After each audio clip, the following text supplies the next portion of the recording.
Good morning ಮಕ್ಕಳೇ. ನಾನು ನಿಮ್ಮ ಕನ್ನಡ ವಿಷಯದ ಶಿಕ್ಷಕಿ ಶ್ರೀಮತಿ ರೀನಾ. ನಿಮಗೆ 4ನೇ ತರಗತಿಯ ಕನ್ನಡ ವಿಷಯಕ್ಕೆ ಸ್ವಾಗತ. ಮಕ್ಕಳೇ, ನಾವಿವತ್ತು ಪಾಠ 4 ಮಳೆ ಪದ್ಯದ ಬಗ್ಗೆ ತಿಳ್ಕೊಳ್ಳೋಣ.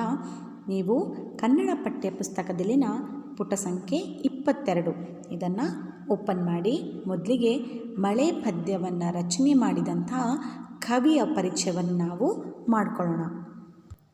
ಮಳೆ ಪದ್ಯವನ್ನು ರಚನೆ ಮಾಡಿದಂತಹ ಕವಿಯ ಹೆಸರು ಪಳಕಳ ಸೀತಾರಾಮ ಭಟ್ಟ. ಇವರು 1931 ಆಗಸ್ಟ್ 14ರಂದು ದಕ್ಷಿಣ ಕನ್ನಡ ಜಿಲ್ಲೆಯ ಕಾರ್ಕಳ ತಾಲೂಕಿನ ಕುತ್ತಿಗೆ ಗ್ರಾಮದಲ್ಲಿ ಜನಿಸ್ತಾರೆ. ಇವರು ಹಲವು ಕಥಾ ಸಂಕಲನ, ಕವನ ಸಂಕಲನ, ನಾಟಕಗಳನ್ನು ಸಹ ರಚಿಸಿರ್ತಾರೆ.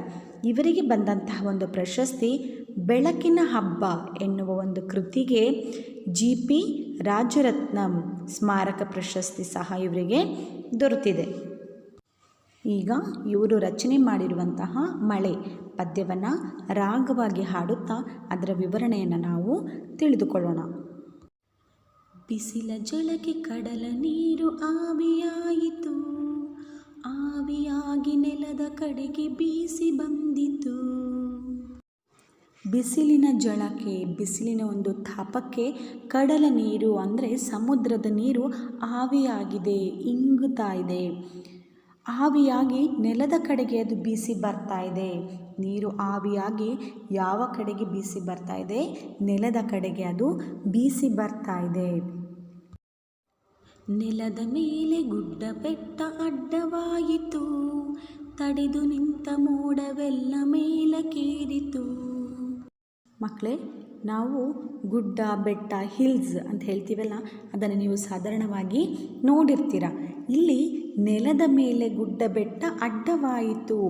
ಯಾವುದಕ್ಕೆ ಇಲ್ಲಿ ಅಡ್ಡವಾಯಿತು ಗುಡ್ಡ ಬೆಟ್ಟ? ಬಿಸಿಲಿನ ಒಂದು ತಾಪವನ್ನು ತಡೆಯುವಲ್ಲಿ ಗುಡ್ಡ ಬೆಟ್ಟ ಅಡ್ಡವಾಯಿತು. ತಡೆದು ನಿಂತ ಮೋಡವೆಲ್ಲ ಮೇಲಕ್ಕೇರಿತು ಅಂಥೇಳಿದರೆ, ಮೋಡ ಸಮುದ್ರದ ನೀರನ್ನು ಆವಿ ಮಾಡ್ಕೊಳ್ತಾ ಇರ್ತದೆ. ಇಲ್ಲಿ ಗುಡ್ಡ ಬೆಟ್ಟ ಆ ಒಂದು ಬಿಸಿಲಿನ ಬೇಗೆಯನ್ನು ತಡಿತಾ ಇದೆ. ಹಾಗಾಗಿ ಆ ಮೋಡವೆಲ್ಲ ಏನಾಗುತ್ತೆ? ಮೇಲ್ಗಡೆ ಹೋಗುತ್ತೆ. ತಡೆದು ನಿಂತ ಮೋಡವೆಲ್ಲ ಮೇಲಕ್ಕೇರಿತು. ಗಳಿಗೆಯೊಳಗೆ ಬಾನು ತುಂಬ ಮೋಡ ಕವಿಯಿತು, ಮಿಂಚು ಮಿಂಚಿ ಜಗವು ಬೆಳಗ್ಗೆ ಗುಡುಗು ಗುಡುಗಿತು. ಗಳಿಗೆ ಅಂತ ಹೇಳಿದರೆ 24 ನಿಮಿಷದ ಅವಧಿ, 24 ನಿಮಿಷದ ಒಂದು ಅವಧಿ. ಅಷ್ಟರೊಳಗೆ ಏನಾಗಿದೆ? ಬಾನು ತುಂಬ ಮೋಡ ಕವಿದಿದೆ, ಅಂದರೆ ಆಕಾಶದ ತುಂಬ ಮೋಡ ಕವಿಯಿತು. ಮಿಂಚು ಮಿಂಚಿ ಜಗವು ಬೆಳಗ್ಗೆ ಗುಡುಗು ಗುಡುಗಿತು. ಮಿಂಚುತ್ತಾ ಇದೆ, ಗುಡುಗುತ್ತಾ ಇದೆ.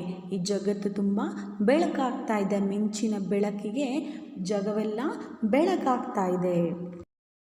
ಮೋಡ ಮೇಲಕ್ಕೇರಿದಾಗ ತಂಪು ತಗುಲಿತು, ಆವಿ ತಣಿದು ಭಾರವಾಗಿ ಕುಸಿಯತೊಡಗಿತು. ಮೋಡ ಮೇಲಕ್ಕೆ ಹೋಗ್ತಾ ಹೋಗ್ತಾ ಏನಾಗ್ತಾ ಇದೆ? ಮೇಲೆ ತಂಪಾಗ್ತಾ ಇದೆ. ತಂಪಾಗಿದಾಗ ಆವಿ ತಣಿದು ಭಾರವಾಗಿ ಕುಸಿಯತೊಡಗಿತು. ಏನಿದು? ಸಮುದ್ರದ ನೀರನ್ನೆಲ್ಲ ಆವಿ ಮಾಡಿಕೊಂಡು ಮೋಡದಲ್ಲಿ ಶೇಖರಣೆ ಆಗಿತ್ತಲ್ಲ, ಅದೆಲ್ಲ ಭಾರವಾಗ್ತಾ ಇದೆ. ಮೋಡಕ್ಕೆ ಅದು ಭಾರವಾಗ್ತಾ ಇದೆ. ಆವಿ ತಣಿದು ಭಾರವಾಗಿ ಅದು ಕುಸಿತಾ ಇದೆ. ಭೂಮಿ ಕಡೆಗೆ ಅದು ಮೋಡ ಕುಸಿತಾ ಇದೆ.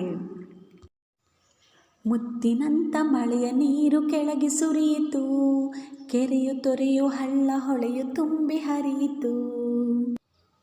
ಮುತ್ತಿನಂಥ ಮಳೆಯ ನೀರು ಕೆಳಗೆ ಸುರಿಯಿತು. ಆ ಮಳೆಯ ನೀರು ಹನಿ ಹನಿಯಾಗಿ ಬೀಳ್ತಾ ಇರುವಂಥದ್ದು ಅದು ಮುತ್ತಿನ ರೀತಿ ಕಾಣಿಸ್ತಾ ಇದೆ. ಆ ಮಳೆ ಅಷ್ಟು ಬಂದಿದ್ದರಿಂದ ಏನಾಗ್ತಾ ಇದೆ? ಕೆರೆ ಹಳ್ಳ ಕೊಳ್ಳ ಎಲ್ಲ ತುಂಬಿ ಹರಿತಾ ಇದೆ. ಈ ರೀತಿಯಾಗಿ ಕವಿ ಮಳೆ ಪದ್ಯದ ವಿವರಣೆಯನ್ನು ನಮಗೆ ತಿಳಿಸಿಕೊಟ್ಟಿದ್ದಾರೆ. ಮಕ್ಕಳೇ, ಈ ಪದ್ಯ ನಿಮಗೆ ಅರ್ಥವಾಗಿದೆ ಅಂತ ನಾನು ತಿಳ್ಕೊಂಡಿರ್ತೀನಿ. ಈ ಪದ್ಯವನ್ನು ರಾಗವಾಗಿ ಹಾಡಲಿಕ್ಕೆ ಅಭ್ಯಾಸ ಮಾಡಿ. ಧನ್ಯವಾದಗಳು.